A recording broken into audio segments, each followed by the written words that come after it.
السلام علیکم ورحمۃ اللہ وبرکاتہ۔ الحمد للہ وکفی وسلام علی عبادہ الذین اصطفی، اما بعد۔ اعوذ باللہ من الشیطان الرجیم، بسم اللہ الرحمن الرحیم۔ لقد کان لکم فی رسول اللہ اسوۃ حسنہ، وقال اللہ تعالی ادعونی استجب لکم، صدق اللہ العظیم۔ واجب الاحترام میرے محترم بزرگوں، دوستوں اور عزیزوں، اللہ تبارک و تعالیٰ کا بے انتہا شکر، کرم، فضل، انعام اور احسان ہے کہ اللہ تعالیٰ نے جمعہ کے اہم فریضے کی ادائیگی کے لیے اپنے اس مبارک گھر میں جمع فرمایا اور دین کی نسبت پر کچھ کہنے اور سننے کی سعادت اور توفیق عطا فرمائی۔ اللہ تعالیٰ سے دعا ہے اللہ تعالیٰ اخلاص کے ساتھ صحیح اور حق بات کہنے اور اللہ تعالیٰ ہم سب کو عمل کے جذبے سے کہنے اور سننے کی سعادت اور توفیق عطا فرمائے۔ قرآن مجید میں اللہ تبارک و تعالیٰ نے جہاں ایمان والوں کو بہت سارے احکامات عطا فرمائے ہیں، اس میں سے ایک حکم اللہ تعالیٰ نے بار بار جگہ جگہ ارشاد فرمایا اور وہ ہے تقویٰ کا حکم۔ یا ایھا الذین آمنوا اتقوا اللہ۔ اس کا اہتمام اللہ تعالیٰ نے اس قدر فرمایا کہ قرآن مجید میں ایک مقام ایسا ہے کہ ایک ہی آیت میں دو مرتبہ اللہ تعالیٰ نے اس کا حکم دیا ہے۔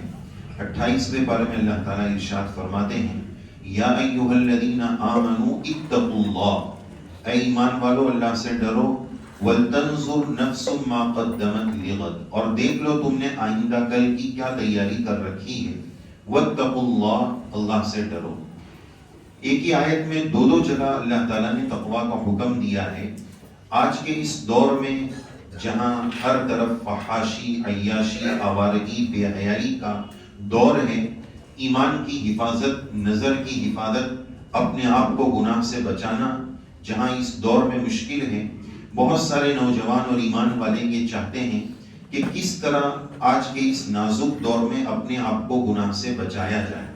تو تقویٰ یہ ایک ایسی دولت ہے، اللہ کا ڈر یہ ایک ایسی کیفیت ہے کہ انسان کو بڑے سے بڑے گناہ سے بچا سکتی ہے۔ دنیا میں جرائم اور کرائم کا جو گراف بڑھ رہا ہے، دنیا کی تمام حکومتیں، تمام کنٹریز اور دنیا کے مختلف ممالک کی حکومتیں جرائم اور کرائم کو گھٹانے کی الگ الگ شکلیں اور محنتیں کر رہی ہیں۔ سیکورٹی اور جو اضافہ ہو سکتا ہے، جو جانچ پڑتال بڑھ سکتی ہے، وہ سب بڑھ رہی ہے۔ لیکن ایک طرف جتنی کوششیں بڑھتی جا رہی ہے، دوسری طرف جرائم اور کرائم کا گراف گھٹنے کے بجائے وہ اوپر بڑھتے چلے جا رہا ہے۔ پتہ یہ چلا کہ برائی کو روکنا، اس کی سب سے بنیادی چیز اللہ کا ڈر ہے۔ جس کے قلب میں اللہ کا ڈر ہوگا، وہ بڑے سے بڑے گناہ سے اپنے آپ کو بچا لے گا۔ اسی طرح اللہ کی نافرمانی سے بچنے کے لیے اس کا خیال رکھنا کہ الم یعلم بان اللہ یرا، اللہ ہمیں دیکھ رہے ہیں۔ ان ربک لبالمرصاد، آپ کا رب آپ کی گھات میں لگا ہوا ہے۔ جیسے شکاری کو شکار کرنا ہوتا ہے تو وہ کس ساودھان اور اٹینشن کی کیفیت کے ساتھ وہ جانور کو دیکھتا ہے، شکار کو دیکھتا ہے، اللہ تعالیٰ اپنے ہر بندے کو اسی طرح دیکھ رہے ہیں۔ لہذا گناہ کا یہ جذبہ دل سے نکال دینا چاہیے کہ اب کوئی نہیں دیکھ رہا ہے۔ اپنے آپ کو بطور خاص خلوت کے گناہ سے بچانا، موبائل کے گناہ سے بچانا۔ اللہ کے نبی صلی اللہ علیہ وسلم نے تقویٰ کے تعلق سے ایک حدیث پاک میں واضح فرما دیا کہ اتق اللہ حیث ما کنت، تم جہاں کہیں پر بھی رہو اللہ سے ڈرو۔ یہ نہیں کہ مجمع میں اور لوگوں میں تو بڑے نیک بن کے رہتے ہو اور تنہائی کے گناہ سے نہیں بچتے ہو، تنہائی میں موبائل کے گناہ کرتے ہو، یہ نہیں ہونا چاہیے۔ جلوت اور خلوت یکساں ہونی چاہیے۔ اتق اللہ حیث ما کنت، ورنہ یہ ہوتا ہے کہ جس کا تھا ڈر وہ نہیں ہے گھر، اب جو چاہے کر۔ جب کوئی نہیں دیکھ رہا ہے تو چلو تنہائی کے گناہ کرتے ہیں۔ یہ موبائل تنہائی کے گناہ کراتا ہے۔ یہ میری زندگی سے تنہائی کے گناہ کیسے ختم ہو جائے، اس کی فکر کرنے کی ضرورت ہے۔ تو ایک تو تقویٰ، اللہ کا ڈر دل میں پیدا ہو۔ نمبر 2، اللہ مجھے دیکھ رہے ہیں۔ بعض لوگوں کو دیکھا کہ انہوں نے موبائل کی اسکرین پر یہ آیت لگا رکھی ہے، ہر وقت جب بھی موبائل کھولیں گے فوراً وہ آیت نظر آئے گی کہ الم یعلم بان اللہ یرا، اللہ دیکھ رہے ہیں، خبردار اللہ دیکھ رہے ہیں، اس میں کوئی گناہ کا کام نہیں کرنا ہے۔ تقویٰ پیدا کرنا، اللہ دیکھ رہے ہیں اس کا ڈر اور استحضار، اور تیسری چیز اپنے عقیدہ آخرت کو مضبوط کرنا۔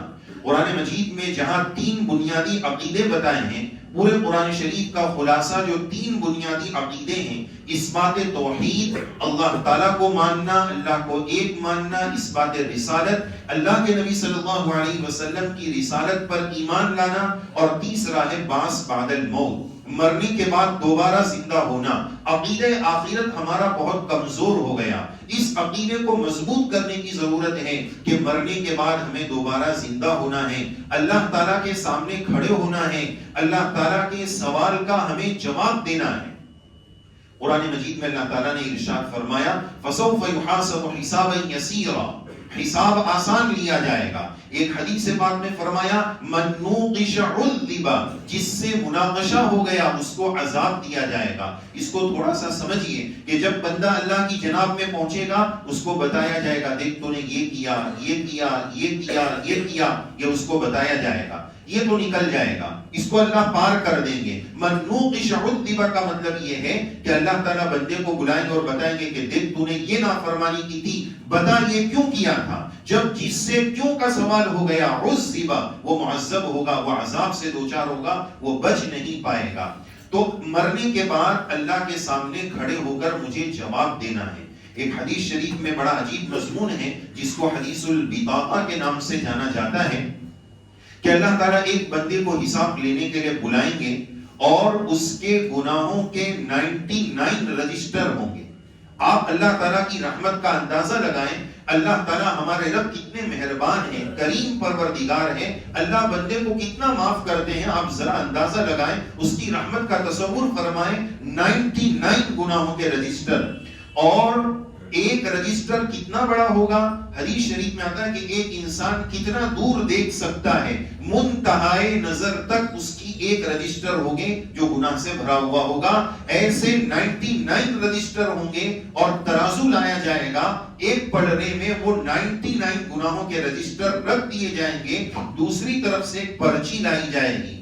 بندہ مومن سمجھے گا 99 رجسٹر اور ایک پرچی، یہ پرچی کیا میرے لیے کامیابی کا باعث بن پائے گی؟ جب وہ پرچی کھولی جائے گی، بندے مومن کا اخلاص سے پڑھا ہوا کلمہ لا الہ الا اللہ محمد الرسول اللہ صلی اللہ علیہ وسلم، ایک پلڑے میں وہ 99 رجسٹر ہے اور ایک میں یہ لا الہ الا اللہ کی پرچی ہے۔ بندے مومن سمجھے گا کہ یہ پرچی اس 99 رجسٹر کا مقابلہ کیسے کر پائے گی، لیکن اندازہ لگائیے کلمہ لا الہ الا اللہ کی طاقت کا اندازہ لگائیے، اس میں وہ پاور ہے کہ یہ کلمے کی پرچی بھاری پڑ جائے گی اور 99 گناہوں کے رجسٹر ہلکے ہو جائیں گے۔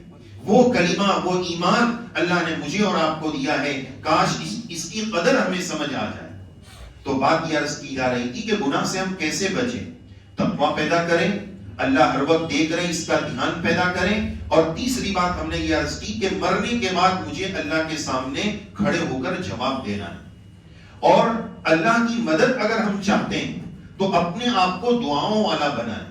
حدیث شریف میں اللہ کے نبی صلی اللہ علیہ وسلم نے بتایا الدعاء مخ العبادہ، دعا تمام عبادتوں کا کریم ہے، خلاصہ ہے، لب لباب ہے۔ ہم ذرا غور کریں نا کہ ہم اپنے آپ کو دعا کے لیے کتنا وقت دیتے ہیں، 24 گھنٹے میں دعا میں ہم کتنا وقت لگاتے ہیں، حالانکہ تمام عبادتوں کا خلاصہ اللہ سے مانگنا ہے۔ ابھی آج 27ویں رجب کی رات ہوگی، جس میں مشہور یہ ہے کہ یہ شب معراج کی رات ہے، جیسے کہ مفتی صاحب نے آپ کو پچھلے ہفتے تفصیل سے بتایا۔ اسی کی روشنی میں ایک بات یہ عرض کرنی ہے کہ معراج اللہ کے نبی صلی اللہ علیہ وسلم کا ثابت شدہ معجزہ ہے، قرآن و سنت سے اس کا ثبوت ہے، لیکن 27 ہی کو ہوا ہے ایسا کوئی ثبوت نہیں۔ ہماری طبیعت میں یہ ہوتا ہے کہ دین کو ہم نے فارمیلٹی بنا لیا ہے کہ کچھ راتیں منا لیں گے، کچھ دن منا لیں گے، دین کا حق ادا ہو جائے گا۔ نہیں، دین مکمل نظام زندگی کا نام ہے. زندگی کا ہر سانس، ہر منٹ، ہر سیکنڈ اللہ کے حکموں کے مطابق اور اللہ کے نبی صلی اللہ علیہ وسلم کے طریقوں کے مطابق گزارنا ہے. اللہ کے نبی صلی اللہ علیہ وسلم کو جب معراج کا سفر ہوا، اس کے بعد ایک قول کے مطابق اللہ کے نبی علیہ السلام 18 سال تک دنیا میں تشریف فرما رہے، اور حضرت نبی کریم علیہ السلام کے وصال کے بعد دنیا میں صحابہ 100 سال تک زندہ رہے. اس پوری تاریخ میں معراج کے منانے کا کوئی ثبوت نہیں. معراج اپنی جگہ ثابت ہے، لیکن مجھے اس بات کی طرف توجہ دلانی ہے کہ یہ معراج کا انعام اللہ تعالیٰ نے اللہ کے نبی صلی اللہ علیہ وسلم کو کیوں عنایت فرمایا. دیکھو معراج کا واقعہ تفصیل سے بیان کیا جاتا ہے، ایسا ہوا تھا، بہت اہم واقعہ ہے، بڑا محیر العقول واقعہ ہے، لیکن کسی بھی واقعے کا اصل پیغام یہ ہے کہ اس سے ہمیں مورال کیا ملا، درس عبرت کیا ملا، اس واقعے سے میری زندگی میں مجھے سبق کیا لینا ہے. تو معراج کے سفر کے 2 سبق آپ کی خدمت میں پیش کرنا ہے، توجہ فرمائیے گا.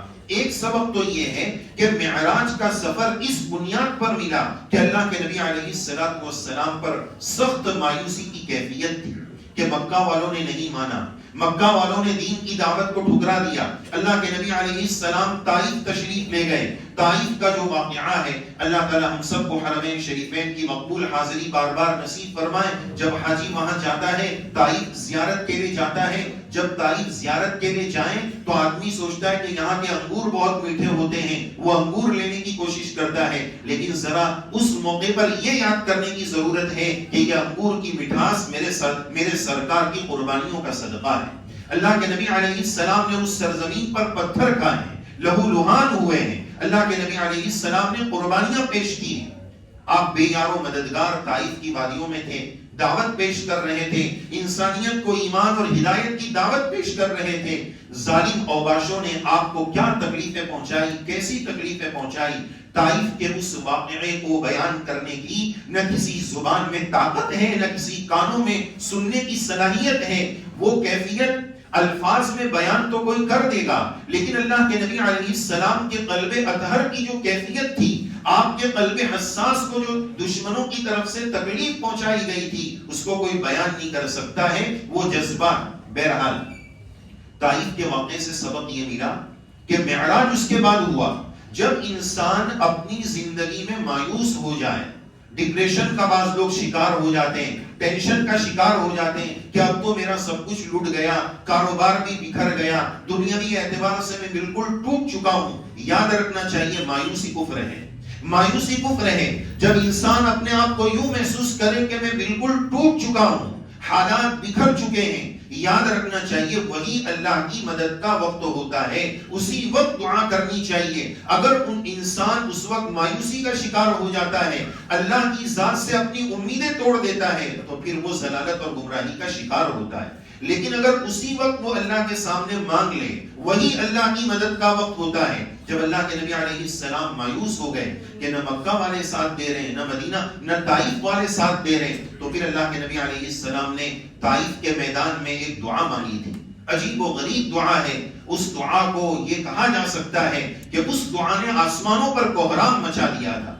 ہم ایک بات عرض کریں گے کہ جب انسان اپنی زندگی میں سخت مایوسی کا شکار ہو جائے، نکلنے کا کوئی راستہ نظر نہ آئے، حالات سے ٹوٹ جائے، بچوں سے ٹوٹ جائے، کاروباری اعتبار سے ٹوٹ جائے، تو ایسے موقع پر ٹوٹ کر اس کو اللہ سے یہ دعا کرنی چاہیے جو میرے اور آپ کے سرکار حضرت نبی کریم علیہ السلام نے طائف میں دعا کی تھی. بڑی پاورفل اور بڑی زبردست دعا ہے. میں کہتا ہوں آسمانوں پر کوہرام مچانے والی دعا ہے. اللہم انی اشکو الیک ضعف قوتی وقلت حیلتی وہوانی علی الناس. تھوڑی بڑی دعا ہے، آپ اس کو دیکھ کر کتابوں میں پڑھ سکتے ہیں. اس دعا میں ایسے سخت حالات کے موقع پر اللہ کے نبی صلی اللہ علیہ وسلم کی اس دعا کی ایک بات آپ کی خدمت میں پیش کرنا چاہوں گا. اللہ کے نبی اس دعا میں فرماتے ہیں یا اللہ یہ جو میرے اوپر حالات ہیں، یہ جو میرے اوپر حالات ہیں، اگر یہ حالات اس لیے ہیں کہ یا اللہ آپ مجھ سے ناراض ہیں، ناراضگی کی وجہ سے یہ حالات ہے، تو پیارے اللہ میں آپ کو راضی کرنا چاہوں گا. لَكَ الْعُتْبَى حَتَّى تَرْضَى. جب تک آپ کو راضی نہیں کر لوں گا پیارے اللہ میں آپ کو مناتا رہوں گا. میرے سرکار کی شان کتنی بڑی ہے، لیکن اس کے باوجود اللہ کے نبی علیہ السلام اللہ کو فرما رہے ہیں آپ کو راضی کرنا یا اللہ بہت ضروری ہے.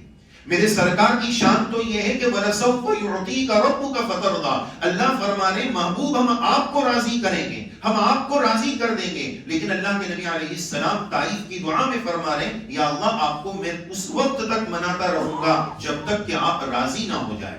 اور یہ حالات اگر آپ کی ناراضگی کی وجہ سے نہیں ہے تو میرے لیے کوئی پرابلم نہیں ہے، میں ان حالات کو برداشت کر لوں گا.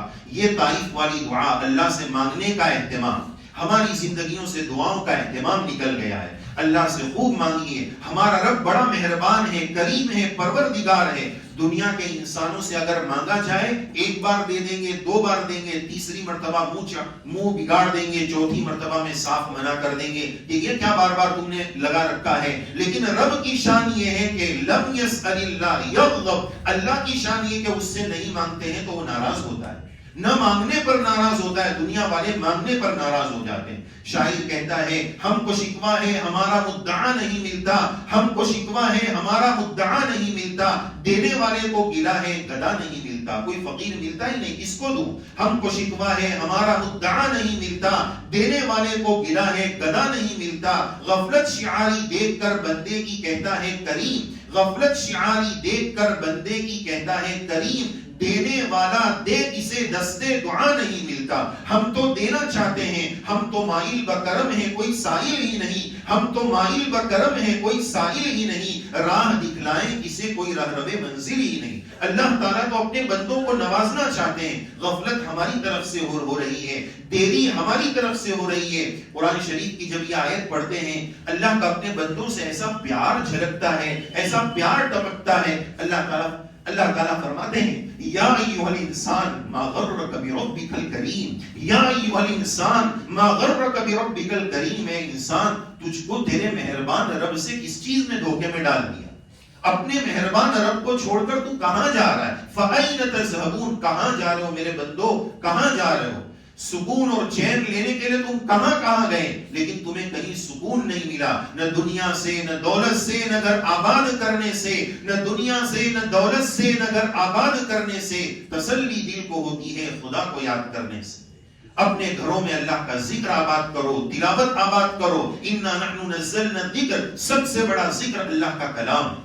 آج ہم نے اللہ کے کلام اور قرآن مجید کے ساتھ سوتیلا سلوک کیا ہے. سالوں ہو جاتے ہیں، مہینوں ہو جاتے ہیں، قرآن مجید الماری کی زینت بنے رہتے ہیں. ایک مرتبہ بمبئی کا واقعہ ہے. حضرت ہردوئی رحمۃ اللہ علیہ بمبئی کی کسی مسجد میں وعظ کے لیے تشریف لائے. حضرت نے الماری سے قرآن مجید نکالا جو بڑا گرد و غبار میں اٹا ہوا تھا. حضرت نے وہ قرآن مجید دیکھا. لوگوں نے، حاضرین نے، خدام نے دیکھ لیا کہ حضرت کے ہاتھ پر گرد لگ گیا، غبار لگ گیا. لوگ دوڑے گئے اور چند منٹوں میں ٹیشو لے کر آئے. جب لوگ ٹیشو لے کر آئے حضرت زارو قطار رونے لگے. زور سے رو کر ایک جملہ حضرت نے فرمایا، بڑا زبردست جملہ فرمایا، دل کو لگ جانے والی بات فرمائی. حضرت فرماتے ہیں ایک خاکی کو خاک لگ گئی تو تم دوڑے ٹیشو لے کر آئے. ایک خاکی کو خاک لگ گئی تو تم دوڑے ٹیشو لے کر آئے. اللہ کے کلام کو مہینوں سے خاک لگی ہے، اس پر گرد اٹا ہے، اس کو کون صاف کرے گا؟ اللہ کے کلام کی عظمت اور محبت، اس کی تلاوت کا اہتمام، یہ ہمیں اپنی زندگی کا حصہ بنانا ہے. دعاؤں کا اہتمام. ہم بار بار آپ سے تاکید کرتے ہیں، اللہ ناراض ہوتے ہیں. یہ ناراضگی یا حالات کیوں ہیں؟ اللہ کی ناراضگی کی وجہ سے. اور اللہ کب ناراض ہوتے ہیں؟ جب انسان حرام کھاتا ہے، حرام چیزیں استعمال کرتا ہے اور انسان اللہ سے مانگنا چھوڑ دیتا ہے. مسلمان ہو کر، مسجد میں آنے والا ہو کر اللہ سے مانگنے کا اس کے پاس ٹائم نہ ہو. مخلوق کے سامنے اپنے شکوے سناتے ہیں، دوست یاروں کو اپنی پریشانیاں بتاتے ہیں. میرے کاروبار کا ایسا ہو گیا، اس نے یہ کر دیا، اس نے وہ کر دیا، میری بیٹی کے سسرال میں اس کو بہت تکلیف ہے. ارے بھائی، مخلوق کے سامنے کیوں رونا رو رہے ہیں؟ جس کے سامنے ہم رونا رو رہے ہیں، کیا اس پرابلم کا حل اس کے پاس ہے؟ اس کے پاس اس پریشانی کو ختم کرنے کا پاور ہے؟ نہیں ہے. ارے بھائی، جتنا میں پریشان ہوں اس سے زیادہ وہ پریشان ہے جس کو میں بول رہا ہوں. میں بھولا ہوں، وہ جو ہے ہوشیار ہے، وہ بول نہیں رہا ہے اور وہ سن کر اندر سے مزے لے رہا ہے. منہ تو ایسا بنا رہا ہے، اچھا ایسا ہو گیا، آپ کے ساتھ بہت برا ہوا. مخلوق کو دکھڑے مت سناؤ. مخلوق کو دکھڑے سنانے سے مسئلے کا حل نہیں ہوگا. مسئلے کا حل اگر چاہتے ہیں تو اللہ کے سامنے رونا ہوگا. بہت سارے لوگ بولتے ہیں ہمیں دعا کرنا نہیں آتا ہے، دعا مانگنا نہیں آتا ہے. دعا مانگنے بیٹھتے ہیں 1-2 منٹ کے بعد الفاظ ساتھ نہیں دیتے. ارے بھائی مخلوق کے سامنے ہم کتنی بات کرتے ہیں, وہاں گیا تو ایسا ہو گیا, پیسہ لگایا تو یہ لوٹ گیا. دعا کا یہ مطلب نہیں کہ آپ بڑے بڑے جملے بولتے چلے جاؤ. جو پرابلمز اور جو دکھڑے آپ مخلوق کے سامنے سنا رہے, آدھا گھنٹہ بیٹھ کر وہی دکھڑے اللہ کو سنا دو, وہی بات اللہ سے کر دو. یا اللہ میں نے کاروبار میں پیسے لگائے تھے, پوری کہانی جو آپ سنا سکتے ہیں وہ سب رب کو سنا دی. اللہ کے سامنے رونے والا بننا, اللہ کے سامنے معافی مانگنے والا بننا. اللہ ہم سب کو عمل کی توفیق عطا فرمائے. تو یہ آنے والے بڑے مبارک مہینے اور بڑے مبارک ایام آ رہے ہیں, اس کے لیے ہمیں اپنے آپ کو تیار کرنا ہے. اللہم بارک لنا فی رجب و شعبان و بلغنا رمضان, کثرت کے ساتھ اس دعا کے پڑھنے کا اہتمام کرنا ہے. اللہ کے نبی صلی اللہ علیہ وسلم کی سیرت اور صورت کو اپنی زندگی میں لانے کی محنت کرنا ہے. کیا بات ہو گئی کہ بچپن سے 55 گزر گئے, ابھی تک میرے چہرے پر میرے سرکار کی سنت نہیں آئی. کل میں اللہ کے نبی علیہ السلام کے پاس کیا منہ لے کر جاؤں گا؟ اللہ نے اگر مجھے روزے پر حاضری نصیب فرما دی تو میں کیا منہ لے کر جاؤں گا؟ حضرت شیخ رحمۃ اللہ علیہ نے لکھا ہے کہ ایک مرتبہ 2 ایرانی غیر مسلم بغیر داڑھی کے اللہ کے نبی علیہ السلام کی خدمت اقدس میں پہنچ گئے. حضرت نے چہرہ گھما لیا. کتنی بڑی محرومی ہوگی کہ ایک زائر روزے پر پہنچ جائے, مدینہ پہنچ جائے, روزے کے سامنے پہنچ جائے, صلاۃ و سلام پیش کر دے, چہرے پر سنت نہ ہونے کی وجہ سے اگر اللہ کے نبی علیہ السلام کی توجہ نہ ملی تو یہ کتنا بڑا خسارہ ہے. ضرورت ہے اس بات کی کہ ہماری زندگی میں اللہ کے نبی علیہ السلام کا طریقہ آ جائے, سنت آ جائے. قرآن مجید میں ایک جگہ اللہ تعالیٰ ارشاد فرماتے ہیں, اللہ کے نبی علیہ السلام کے بارے میں فرمایا سراجا منیرا, میرے سرکار روشن چراغ ہے. صحابہ رضی اللہ عنہم نے آپ صلی اللہ علیہ وسلم کی خوبصورتی کو چاند اور سورج کے ساتھ جوڑا. اللہ تعالیٰ نے نبی کریم علیہ السلام کی خوبصورتی کی مثال روشن چراغ سے دی. علماء نے مفسرین نے سوال قائم کیا ہے کہ روشن چراغ کی مثال کیوں دی؟ چراغ کی مثال اس لیے دی کہ ایک چاند سے دوسرا چاند, ایک سورج سے دوسرا سورج روشن نہیں ہو سکتا. ایک چراغ سے دوسرا, دوسرے سے تیسرا, تیسرے سے ہزار, جتنے چراغ جلانے ہیں جلاتے چلے جاؤ. اللہ کے نبی علیہ السلام کی ذات اقدس سے کم و بیش 1.5 لاکھ صحابہ کے چراغ جلے, اور صحابہ سے تابعین کے تابعین سے تبع تابعین, انشاءاللہ قیامت تک علماء حقہ کی شکل میں, دعات اسلام کی شکل میں یہ چراغ جلتے ہی چلے جائیں گے. وَلَوْ كَرِهَ الْمُشْرِكُونَ. اللہ تعالیٰ ہمیں قدردانی نصیب فرمائے. اور ایک دوسری بات کہ روشن چراغ اس نے فرمایا کہ دیکھو سورج کی روشنی اگر آ رہی ہے کمرے میں تو آپ اس سے ہر کمرے میں فائدہ اٹھا سکتے ہیں, لیکن چراغ کی روشنی سے فائدہ اگر اٹھانا ہے تو یہ چراغ جس کمرے میں لے کر جاؤ گے وہاں روشنی آئے گی, دوسرے کمرے میں نہیں آئے گی. اس سے ثابت یہ کرنا ہے کہ بندے مومن اللہ کے نبی علیہ السلام کی تعلیمات اور سنتوں کا چراغ, یہ انٹرنیشنل چراغ مصطفی زندگی کے جس شعبے میں لے کر جائے گا وہ شعبہ منور ہو جائے گا. یہ چراغ ساتھ میں لے کر چلنا پڑے گا تو اس کو ہدایت ملے گی, تب جا کر سنت اس کی زندگی میں آئے گی. اللہ تعالیٰ کہنے والے کو اور ہم سب کو توفیق عمل سے نوازے. ہم مبتلا ہے مصیبتوں میں حکم الہی توڑ کر, ہم مبتلا ہے مصیبتوں میں حکم الہی توڑ کر. عزت کیسے ملے گی سنت نبی کی چھوڑ کر؟ جمعہ کا مبارک دن ہے, 1 منٹ میں ہم درود شریف کی مجلس کریں گے. آپ ذرا سے درخواست ہے آپ سب لوگ جی میں صلی اللہ علیہ وسلم پڑھیے گا. الف نے کہا احمد آ گئے, امی آ گئے, اولا آ گئے صلی اللہ علیہ وسلم. با نے کہا بشیر آ گئے, تا نے کہا تنویر آ گئے, ثا نے کہا ثاقب آ گئے, جیم نے کہا جمیل آ گئے, جواد آ گئے, حا نے کہا حکیم آ گئے, حافظ آ گئے, حجازی آ گئے, خا نے کہا خاتم النبیین آ گئے, دال نے کہا داعیا الی اللہ باذنہ آ گئے, لال نے کہا ذکی آ گئے, را نے کہا رحمت للعالمین آ گئے, زا نے کہا زائر آ گئے, سین نے کہا سید آ گئے, سراج آ گئے, شین نے کہا شفیع آ گئے, شہید آ گئے, صاد نے کہا صفی اللہ آ گئے, ضاد نے کہا ضامن آ گئے, طا نے کہا طیب آ گئے, طاہر آ گئے, طٰہٰ آ گئے, ظا نے کہا ظاہر آ گئے, عین نے کہا عبداللہ آ گئے, عزیز آ گئے, عادل آ گئے, غین نے کہا غیور آ گئے, فا نے کہا فائق آ گئے, قاف نے کہا قاری آ گئے, قاسم آ گئے, کاف نے کہا کافل آ گئے, لام نے کہا لائق آ گئے, میم نے بہت جھوم کر کہا محمد آ گئے، محمود آ گئے، مزمل آ گئے، مدثر آ گئے، مصطفیٰ آ گئے، نون نے کہا نذیر آ گئے، واو نے کہا وکیل آ گئے، ہاں نے کہا ہاشمی آ گئے، حمزہ نے کہا آخری آ گئے، رہ گئی تھی یا بولی یاسین آ گئے، یتیم آ گئے، صلی اللہ علیہ وسلم کلما ذکرہ الذاکرون وکلما غفل عن ذکرہ الغافلون وآخر دعوانا ان الحمد للہ رب العالمین.